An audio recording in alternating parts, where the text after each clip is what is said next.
آج کی اس نشست میں جو درس تفسیر کے ضمن میں ہے اور روزانہ ہی جو میرا درس تفسیر ہوتا ہے تو میں اس بات کی کوشش کرتا ہوں کہ آیات کریمہ کا انطباق بیان کروں کہ قرآن پاک پرانا تو ہے نہیں، وہ تو ہر وقت تازہ رہتا ہے، اور قرآن پاک کی جو گفتگو ہے وہ ایسی اصولی ہے، ایسی عالمی ہے، ایسی کائناتی ہے، ایسی انسانی ہے کہ جس دور میں اور جہاں بھی اور جب بھی اس کو پڑھا جائے گا تو اس کے مضامین تازہ بتازہ ہوں گے۔ تو یہ بات معمول میں داخل ہے، اور میں اس بات کی کوشش کرتا ہوں کہ جو سننے والے ہیں وہ صحیح طور پر قرآن پاک کو سمجھے۔ مجھے ایک بڑی اہم بات کی طرف توجہ دلانی ہے جس کے بارے میں بڑی مہلک قسم کی غفلت کی جا رہی ہے اور ایک غلط روش اختیار کی جا رہی ہے۔ وہ یہ ہے کہ مدارس کو سرکاری بورڈ سے وابستہ کرنا اور منظور کرنا اور پھر سرکار سے تنخواہیں لینا، ایڈ لینا، اسی طرح ائمہ مساجد کا سرکاری تنخواہیں طلب کرنا، یہ دونوں مسئلے جب اٹھے تھے اس وقت پرسنل لا بورڈ نے بڑی شدت کے ساتھ ان کے خلاف ایکشن لیا تھا، اور حضرت مولانا علی میاں صاحب رحمۃ اللہ علیہ نے قراردادیں پوری شدت کے ساتھ، پوری صراحت کے ساتھ، پوری قوت کے ساتھ پاس کروائی تھیں کہ نہ ہم اس سے متفق ہیں کہ مدرسوں کو بورڈ سے ملحق کیا جائے اور بورڈ سے تنخواہیں حاصل کی جائیں، اور اس طرح مدرسوں کی جو شخصیت ہے ان کو تباہ کر دیا جائے، اور نہ ہم اس سے متفق ہیں کہ امام سرکار سے تنخواہ مانگیں اور اس طرح ائمہ مساجد ان کے تنخواہ دار ہوں کہ وہ دھرنے پہ بیٹھے ہوئے ہوں اور مسجد میں نمازی انتظار کر رہے ہوں کہ ہمارے امام صاحب کو تنخواہ نہیں مل رہی ہے، اس کی شکایت لے کر اسمبلی کے سامنے دھرنا دے رہے ہیں۔ اور جو مدرسے کے مولوی صاحبان ہیں کہ وہ شیخ الحدیث شمار کیے جاتے ہیں اور شیخ التفسیر شمار کیے جاتے ہیں، اور کبھی اسمبلی کے سامنے دھرنا دیتے ہیں کہ 6 مہینے سے تنخواہ نہیں ملی ہے، اور اکثر مساجد 99% جو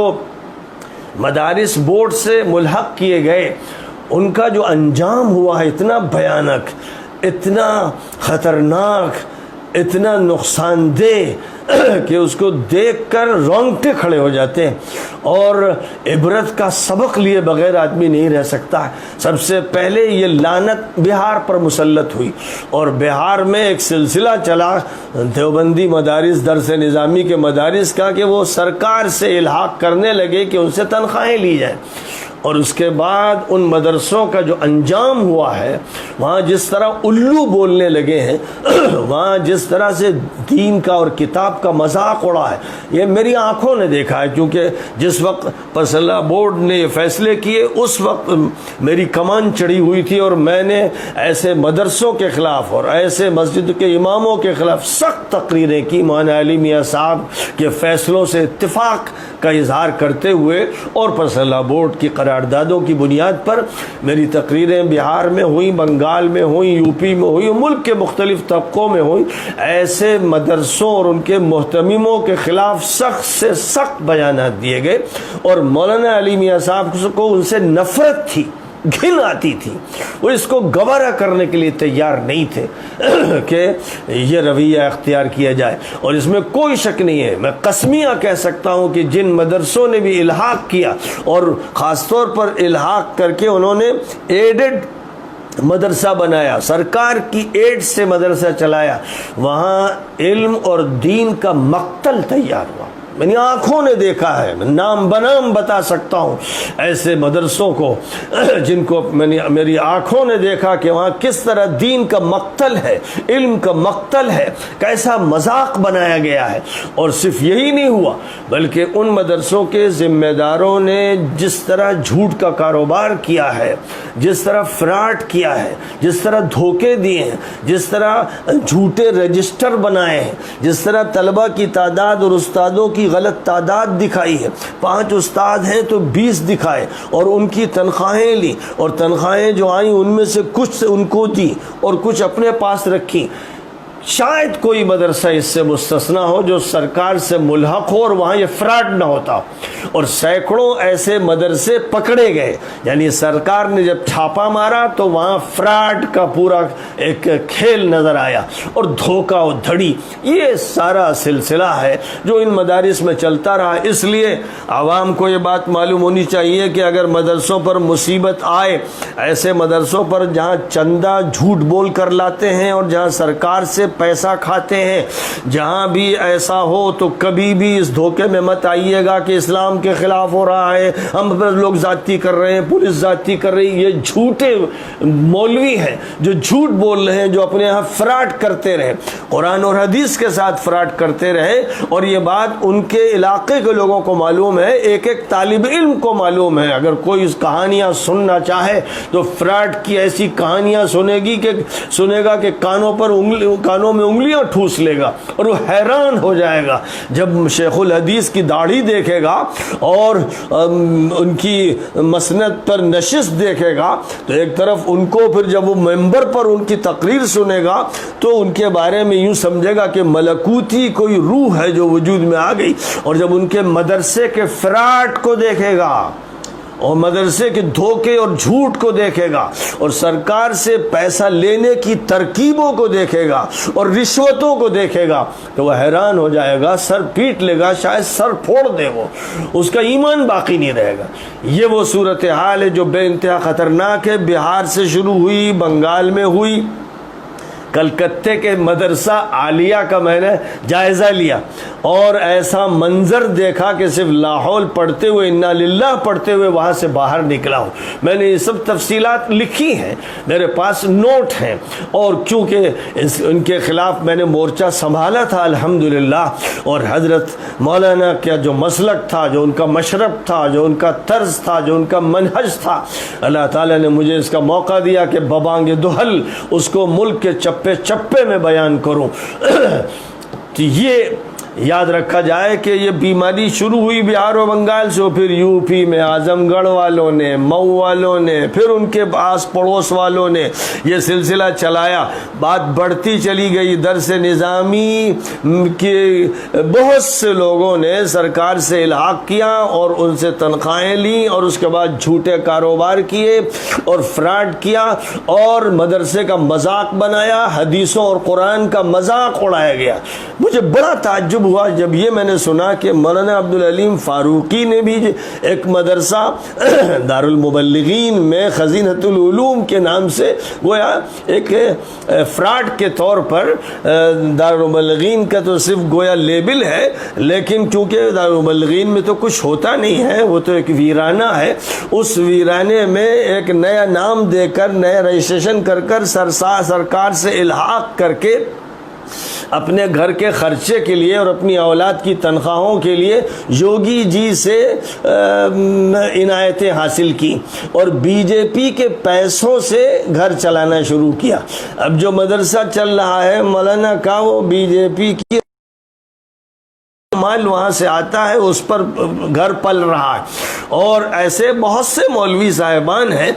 جو یہ عمل کر رہے ہیں۔ پہلے تو صرف یہ ہوتا تھا کہ رمضان گزار لیا، برطانیہ میں جا کر سال بھر کا چندہ ہو گیا، لیکن اب صورتحال یہ ہے کہ اب تو بی جے پی کی سرکار سے، یوگی جی سے رقم حاصل کی جا رہی ہے۔ اب ان کے شکر میں تو ظاہر ہے کہ زبان تر رہتی ہوگی، اور جب کبھی نمائندہ آتے ہوں گے تو ان کی کیسی دعوت ہوتی ہوگی اور کیسی خاطریں ہوتی ہوں گی اور رشوت کے کیا کیا انتظامات ہوتے ہوں گے، یہ تو طے شدہ ہے۔ کبھی کوئی تحقیق قاعدے سے کرے گا تو کر لے گا۔ تو مجھے یہ بات معلوم ہوئی تو بڑا افسوس ہوا، اور اس کے بعد یہ بھی ایک واقعہ ہے کہ مولانا علی میاں صاحب کے مسلک کو کیونکہ ندوے نے چھوڑ دیا اور مولانا رابع صاحب نے ترک کر دیا، عالم عربی میں کوئی طوفان آ جائے، قیامت آ جائے، تو ان کا یہی رویہ ہے کہ اس سے انہیں تعلق رکھنا ہے، خاموشی سے سفارت خانے میں کوئی خط لکھ دینا ہے اور سفارت خانے کے کسی نمائندے کا استقبال کر لینا ہے، اور وہاں کی جو قیامتیں ہیں، لاکھوں انسانوں کا قتل ہے اور بڑے بڑے علماء کو جیلوں میں ڈالا جانا ہے، اس پر زبان نہیں کھولنا ہے، تو ظاہر ہے کہ حضرت مولانا کا مسلک تو چھوڑ دیا گیا، اس سے انحراف کیا گیا، اور اس سے انحراف کا یہ نتیجہ ہے کہ نہ الباس میں جان رہ گئی، نہ الرائد میں، اور نہ تعمیر حیات میں۔ یہ پرچے سب اب صرف یہ کاروباری پرچے ہیں جو نکل رہے ہیں، اور دین کی دو چار باتیں کر دیتے ہیں تاکہ یہ ہو کہ بھئی دین کی نمائندگی کر رہے ہیں۔ لیکن جو بات قرآن میں کہی گئی، کنتم خیر امت اخرجت للناس تأمرون بالمعروف وتنہون عن المنکر وتؤمنون باللہ، اللہ تعالیٰ نے اس امت کو برپا ہی کیا اس کے لیے کہ امر بالمعروف اور نہی عن المنکر ہو، اور نبی پاک علیہ السلام نے تو ایسے جوش میں، غصے میں، شدت میں فرمایا، واللہ لتأمرن بالمعروف وَلَتَنْهَوُنَّ عَنِ الْمُنْكَرِ أَوْ لَيُخَالِفَنَّ اللَّهُ بَيْنَ وُجُوهِكُمْ أَوْ كَمَا قَالَ عَلَيْهِ الصَّلَاةُ وَالسَّلَامُ۔ خدا کی قسم تمہیں بھلائی کی تلقین کرنی پڑے گی، حکم دینا پڑے گا، خدا کی قسم تمہیں برائیوں سے روکنا پڑے گا۔ جو حدیثیں اس باب میں آئی ہیں مختلف موقعوں پر میں ان کو بیان کر چکا ہوں، اس لیے ان سے جو آنکھیں میچتے ہیں اور کترا کر ادھر ادھر کی باتیں حکمت اور دانش مندی کی کرتے ہیں، وہ جھوٹ بولتے ہیں، حدیثوں کا مذاق اڑاتے ہیں، قرآن کو انگوٹھا دکھاتے ہیں اور اپنے نفس پرستیوں میں مبتلا ہیں۔ مجھے بہت افسوس ہوا کہ اب مولانا رابع صاحب بھی سرپرستی فرما رہے ہیں ایسے مدرسوں کی جو سرکار سے ملحق ہیں۔ مدرسہ عرفانیہ تو ظاہر ہے چوک والے، نخاس والے جانتے ہیں کہ وہ کتنا خوش نام رہا ہے، اور وہ سرکار سے ملاق و ندوے کی شاخ ہے، تو اب ندوے کی شاخیں سرکار سے الحاق کر رہی ہیں، تو گویا بیک سے بی جے پی سے پیسہ لیتی ہیں، انہی کا پیسہ کھاتی ہیں، اور اسی حرام پیسے سے جسم پلتے ہیں، اور یہ بھول جاتے ہیں کہ کل لحم نبت من سحت فالنار اولی بہ، جو گوشت بھی حرام مال سے تیار ہوگا وہ دوزخ میں جائے گا۔ تو یہاں معلوم ہوا کہ اب نوبت یہ آ گئی ہے کہ مولانا کے خاندان کے نوجوان اور افراد اب سرکار سے، بی جے پی سے اور یوگی سے پیسہ لے رہے ہیں، مودی کی عنایتوں سے نہال ہو رہے ہیں، اور یوگی جی کی کرم فرمائیوں سے مستفید ہو رہے ہیں، اور گھر میں جو کچھ پک رہا ہے تو وہ اسی پیسے سے جو بی جے پی دے رہی ہے۔ تو اب سوال یہ ہے کہ اب کیا رہ گیا ہے؟ مولانا علی میاں صاحب کے تن بدن میں آگ لگ جاتی تھی اگر یہ معلوم ہو کہ مدرسے کا سرکار سے الحاق کیا گیا ہے۔ انہوں نے اسی کے لیے جدوجہد کی کہ یہ آزاد رہیں، ان پر کوئی سایہ سرکار کا نہ پڑ سکے، اور مسجدوں کے امام جو ہیں وہ ان سے تنخواہ نہ لیں، آزادی کے ساتھ زندگی گزارے۔ انہوں نے یہ فیصلہ کیا، اسی کی قراردادیں پاس کی، اور پرسنل لا بورڈ کے پلیٹ فارم سے اس ناچیز نے بھی 20 تقریریں اس کے خلاف کی اور آگ لگائی۔ لیکن آج یہ دیکھ رہا ہوں کہ ندوہ مسلک سے ہٹ گیا، مولانا کا منہج چھوڑ دیا، اسلام کا منہج چھوڑ دیا، اب خفیہ دوستیاں۔ ادھر مجھے معلوم ہوا، ایک تو بیان تھا مولانا ارشد صاحب کا جب سعودی حکومت کی تعریف کی، پھر مولانا سید الرحمن صاحب نے بھی کوئی خط خاموشی سے سفارت خانے کو لکھا۔ لوگوں کو معلوم ہو جانا چاہیے کہ یہ خفیہ کارروائیاں یہودیوں کے ساتھ اور یہودی ایجنٹوں کے ساتھ اور ان کے پیسوں کی دلچسپی میں مدرسوں کے تشخص کو مٹانا، علوم شریعہ کا مقتل بنانا اور دین کا مقتل بنانا، یہ جو عمل ہے، یہ عمل جس انجام تک لے جائے گا اس انجام کو دیکھنا ہو تو بہار کے 10 20 سینکڑوں مدارس کو دیکھ لیجئے، اور پھر آپ چاہیے تو یو پی کے بہت سے مدارس کو دیکھ لیجئے، جا کے دیکھ لیجئے، لڑکوں کا حال دیکھ لیجئے، استادوں کا حال دیکھ لیجئے، ان کا جھوٹ و فراڈ دیکھ لیجئے، ان کی غیر حاضریاں دیکھ لیجئے، ان کے پڑھانے کے طرز کو دیکھ لیجئے۔ یہ کوئی ڈھکی چھپی چیز نہیں ہے، اس لیے بہت کھل کر اس کے خلاف بات کرنی چاہیے۔ مدرسوں کی شخصیت کو آزاد رہنا ہے، وہی طرز جو حضرت مولانا محمد قاسم نانوتوی رحمۃ اللہ علیہ نے اختیار فرمایا کہ ہمیں مدد نہیں لینی ہے سرکار سے اور عوام کے چندے سے ہم کو کام کرنا ہے اور مدرسہ چلانا ہے، یہ جو فیصلہ ان کا تھا۔ آج دیوبند کی نگاہوں کے سامنے دیوبند کی بے شمار شاخوں میں حرام خور سرکار سے پیسہ لے رہے ہیں اور فراڈ کر رہے ہیں، اور معتمد خاموش بیٹھا ہوا ہے۔ میں جمعیت العلماء سے بھی کہوں گا کہ مولانا عبدالعلیم صاحب کو وہاں سے الگ کر دیں، کیونکہ وہ بی جے پی کا پیسہ کھا رہے ہیں۔ اور اسی طرح امام اہل سنت سے جو ان کی نسبت ہے، وہ نسب کی اگر ہے تو ٹھیک ہے، لیکن وہ جناب والا مسلک کی نسبت نہیں رکھتے، وہ اصلاً ناصبی ہیں۔ اور اگر ان کے دادا امام اہل سنت تھے تو یہ امام النواسب ہیں۔ یہ بات ایک حقیقت ہے، کتنی کڑوی ہو، کتنی تکلیف دہ ہو، لیکن واقعہ ہے۔ اور یہ جو بدعتیں ایجاد کی ہیں، محرم کے جلسے، سات بھر میں ایک محرم کے جلسے اور ربیع الاول کا ڈرامہ، یہ دو بدعتیں ہیں۔ جب وہ بدعت و سنت کی تفصیل بتاتے ہیں تو کہتے ہیں کہ صحابہ و تابعین اور تبع تابعین، ان کے دور میں جو کام نہیں ہوا وہ بعد میں بھی نہیں ہونا چاہیے۔ القرون المشہود لہا بالخیر کو حجت بنایا جاتا ہے، اور اس کے بعد جب اپنی بدعتیں جاری کرتے ہیں، جلسے اپنے شروع کیے گئے اور جلوس نکالنے کا عمل شروع کیا گیا، تو حوالے میں نبی کے متبادل بزرگ آ جاتے ہیں، حضرت فلاں نے اور حضرت فلاں نے یہ شروع کیا، لہذا اب حضرت جو ہے وہ رسالت کی جگہ پر آ گئے۔ اب سنت یہ ہوگی تو ہر سب کے حضرت الگ الگ ہیں، پھر ان حضرتوں کی سنتیں ٹھیک ہیں، رسول کی سنتوں کے مقابلے کی سنتیں ہیں۔ محرم کے جلسے اس مرتبہ تو بند ہو گئے، اس لیے کہ کورونا کا چکر ہے۔ اب آن لائن سبق ہو رہا ہے، فتویٰ دے رہے ہیں کہ اس تصویر حرام ہے، دیوبند یہی فتویٰ دے رہا ہے، ندوہ یہی فتویٰ دے رہا ہے۔ اگر آپ کو علم دینا ہی ہے، بڑے بے چین ہیں علم دینے کے لیے، تو تیار کیجئے۔ ویڈیو کیوں تیار کرتے ہیں؟ آپ کی آواز پہنچ جائے گی۔ اپنا فوٹو کیوں دکھاتے ہیں؟ اس فوٹو کو حرام کہتے ہیں فتوے میں، اور اس کے بعد اس کو حلال کرتے ہیں۔ اور کچھ چھٹ بھئیے مولوی جو ٹوٹ پنجیے قسم کے چوزے، وہ بولتے ہیں کہ صاحب ضرورت ہے، اور ضرورت پر اعتراض کیوں؟ ہاں صاحب، ضرورت ویڈیو کی ہے، ارے آڈیو کی کر لو بھائی۔ جس طرح ریڈیو کے ذریعے بات سنتے ہو، سناتے ہو، فون پہ بات کرتے ہو، بغیر تصویر کے ساری باتیں ہو سکتی ہیں۔ بہت بے چینی ہے پڑھنے پڑھانے کی، تو یوں کر لو کہ بھئی ویڈیو نہیں ہم استعمال کریں گے، کیونکہ فتویٰ ہے ہمارے علماء کا متفق علیہ، دیوبند کا، مظاہر کا، ندوے کا، سب کا متفق علیہ کہ تصویر حرام ہے۔ تو بات جو ہے، جو بات سچی اور کھری ہو، اسے قبول کرو، اور اندر کے شیطانوں کو باہر مت نکالو، اور تعویلیں مت کرو، ورنہ تم میں اور یہودیوں اور عیسائیوں میں کوئی فرق باقی نہیں رہے گا۔ بہرحال یہ ایک ایسا لمحہ ہے جس پر غور کی ضرورت ہے، اور جو مدرسے بھی اس طرح کا عمل کر رہے ہیں، جو لوگ اس طرح کے عمل میں مبتلا ہیں، سرکار کا پیسہ کھا رہے ہیں اور فراڈ کر رہے ہیں اور جھوٹے رجسٹر بنا رہے ہیں، عوام سے 100% عوام سے میں کہوں گا کہ کبھی ان کو، ان کے نمائندوں کو ایک پیسہ بھی چندے کا دینا حرام سمجھو، ان کا بائیکاٹ کرو، اور یہ کہہ دو کہ تم ہمارے پاس کبھی مت آنا اس مقصد کے لیے کہ تم اللہ و رسول کا نام لے کر اور مدرسے کا نام لے کر چندہ کرو۔ تم پہلے سرکار سے اپنا رابطہ ختم کرو، تم پہلے بورڈ سے اپنا رابطہ ختم کرو، پھر تم فراڈ کے ذریعے جو تنخواہیں لیتے ہو، رشوتیں دیتے ہو، اس سلسلے کا خاتمہ کرو۔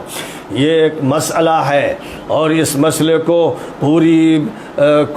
کشادہ قلبی کے ساتھ لوگوں کو قبول کرنے کے بعد حق کا اظہار کرنا چاہیے، اور باطل کسی طرح بھی چھپ کر آئے، کسی لبادے میں آئے، کون سی ہی شکل اختیار کرے، اس کے خلاف عمل کرنا چاہیے۔ یاد رکھیے کہ آج کل ایک اور قصہ ہے کہ بہت سے مولویوں نے وہ سعودی رومال پہننا شروع کر دیا ہے، خاص طور پر جو وہاں سے پڑھ کے آتے ہیں وہ لال رومال۔ ارے لال رومال تو کسی صحابی نے، کسی اللہ کے نیک بندے نے کبھی استعمال ہی نہیں کیا، تو یہ جھوٹے مکار سلفی بنتے ہیں، سعودی بنتے ہیں، اور لال رومال پہن کر بالکل لگتا ہے کہ یہ کوئی ڈرامہ باز قسم کے آدمی ہے، کوئی جوکر ہے۔ یہ جوکر مولویوں میں بہت سے پیدا ہوئے ہیں، مولویوں کو دیکھ دیکھ کر پھر کچھ نیم مولوی اور کچھ حافظ و قاری جو ہیں وہ بھی رومال ڈالتے ہیں، اور یہاں تک کہ پھر اب یہ رومال ایسا ہوا کہ ملائم سنگھ کو بھی پہنایا گیا، اور اکھلیش کو بھی پہنایا گیا، اور نتیش کو بھی پہنایا گیا۔ یہ رومال علامت بن گیا،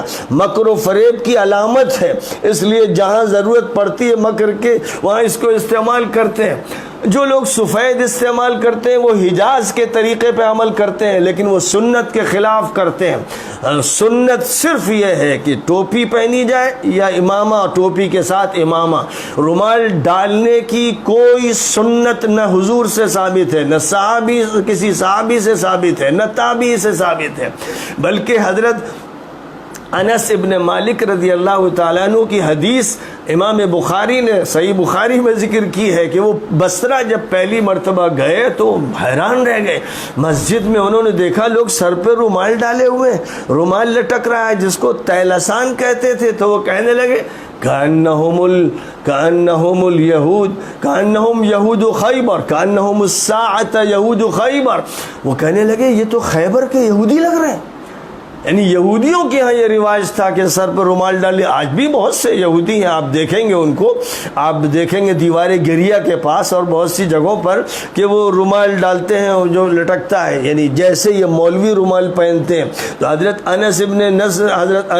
ابن مالک نے کہا کأنہم الساعۃ یہود خیبر، اس وقت تو ایسا لگ رہا ہے جیسے میں خیبر کے یہودیوں کو دیکھ رہا ہوں۔ تو اتنی یہ تعجب انگیز بات تھی کہ مسلمان جانتے ہی نہیں تھے کہ سر پر اس طرح رومال ڈالا جائے، لٹکایا جائے۔ آج جب کوئی شخص جھوٹا شیخ بننا چاہتا ہے، پیر بننا چاہتا ہے، فراڈ کرنا چاہتا ہے تو سر پر رومال ڈالتا ہے، گویا اب وہ شیخ ہو گیا۔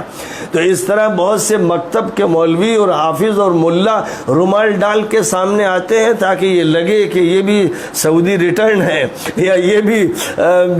جامعہ اسلامیہ کی سند رکھتے ہیں یا پیر صاحب ہیں، حضرت ہیں، بزرگ ہیں۔ یہ سارے جو رویے ہیں سب غلط ہیں، ان کو استعمال نہیں کرنا چاہیے، سنت کے خلاف ہے۔ حضور پاک علیہ الصلاۃ والسلام کی سنت پر عمل کرنا ہے تو امامہ باندھیے، امامہ باندھیے، امامہ پہنیے، عبا پہن سکتے ہیں آپ۔ جو چیز ثابت ہے اس کو اختیار کیجئے، اور جو چیزیں علامت ہیں دوسری قوموں کی ان سے بچیے۔ ایک زمانہ تھا کہ انگریزوں کی اگر کوئی علامت ہو تو اس سے شدت سے اختلاف کیا جاتا تھا۔ اسی موقع پر میں یہ بات بھی عرض کروں گا کہ جس طرح ہمارے یہاں انگریزوں کے خلاف تحریک چلائی گئی اور یہودیوں کے بارے میں تو خیر گھٹی میں نفرت پڑی ہے، ہم ہر مسلمان کے دل میں ایسی نفرت قرآن نے ڈالی ہے، نبی نے ڈالی ہے کہ اس کے علاوہ ہم کچھ سوچ ہی نہیں سکتے۔ اور ہندوستان کی تحریک آزادی کی جو جد و جہد چلی حضرت سید احمد شہید رحمۃ اللہ علیہ کے دور سے پھر حضرت شیخ الہند تک پہنچی، اور حضرت شیخ الہند کی نمائندگی مولانا حسین احمد مدنی نے کی۔ یہ وہ لوگ تھے جو انگریزوں کے لفظ سے نفرت کرتے تھے، انگریزوں کی کسی عادت سے، کسی طرز سے، کسی چیز سے ان کے اندر آگ لگ جاتی تھی، اسے برداشت نہیں کر سکتے تھے۔ اور یہودیت اور صہیونیت کو برداشت کرنے کا تو کوئی مسئلہ ہی نہیں، کوئی امکان ہی نہیں تھا۔ اب مجھے بہت تعجب ہوتا ہے، بڑی حیرت ہوتی ہے کہ حضرت مولانا سید ارشد مدنی صاحب جو فرزند ارجمند ہیں حضرت مولانا حسین احمد مدنی کے، وہ ان کے ساتھ کھڑے ہوئے ہیں جو انگریزوں کے پالے ہوئے، پوسے ہوئے، بنائے ہوئے۔ آل سعود کی حکومت، آل نایان کی حکومت انگریزوں کی قائم کردہ ہے۔ یہ وہ مجرم ہے جنہوں نے عثمانی سلطنت کے حصے بکھرے کیے، توڑا اور عربوں میں بغاوت پیدا کی، شریف حسین سے لے کر عبدالعزیز تک، اور انہوں نے عثمانیوں کو پورے جزیرۃ العرب میں مارا، ان کو قتل کیا، ان کو مرتد کہا، ان کو کافر کہا۔ یہ پوری تاریخ موجود ہے اور ریکارڈڈ ہے، کتابوں میں بھی نوٹ ہے، اور میں نے بھی اس کا خلاصہ داعش پر ایک کتاب لکھ کر دکھایا ہے۔ یہ انگریزوں کے قائم کردہ ہیں، ان کو انہوں نے پیدا کیا، انہوں نے سپورٹ کیا، انہوں نے مدد دی۔ یہ عبدالعزیز کو انگریز تنخواہ دیتے تھے، اور مولانا علی میاں صاحب نے تو یہ باتیں کہیں، اگرچہ وہ نصیحت کی خاطر بہت سی باتیں چھپا لیتے تھے اور ان کو نصیحت کرتے تھے، لیکن نجی مجلسوں میں کہتے تھے، اور میں نے نوٹ بھی کیے ہیں اور ان کو شائع بھی کیا ہے۔ اور اتنی بات کی ہے کہ آل سعود آل نہیان صہیونیوں کے ساتھ ہیں، یہودیوں کے ساتھ ہیں، سینچری ڈیل کے ساتھ ہیں، نیوم کے نام سے جو شہر شمال میں قوم سمود کے علاقے میں بنا رہے ہیں، وہ اوریانیت اور قحبہ گری اور بدماشی کا شہر آباد کیا جا رہا ہے۔ یہ ساری باتیں ایک ایک بچہ سعودی حکومت کے اندر جانتا ہے، جزیرۃ العرب کا بچہ جانتا ہے۔ اور کتنے بڑے بڑے علماء اس وقت جیلوں میں ہیں، حضرت شیخ سلمان العودہ، حضرت علامہ صفر الحوالی، اور اس طرح کتنوں کے نام لیجئے گا آپ، چاہیے تو ان کی لسٹ آپ کے نیٹ پہ آ جائے گی۔ 20 بڑے بڑے علماء جیلوں میں ہیں، اور مولانا ارشد صاحب ان کے ساتھ کھڑے ہیں، اس لیے کہ انہوں نے ایک چھوٹا سا ان کو عہدہ دے دیا ہے، اور اس لیے کہ ان کی کچھ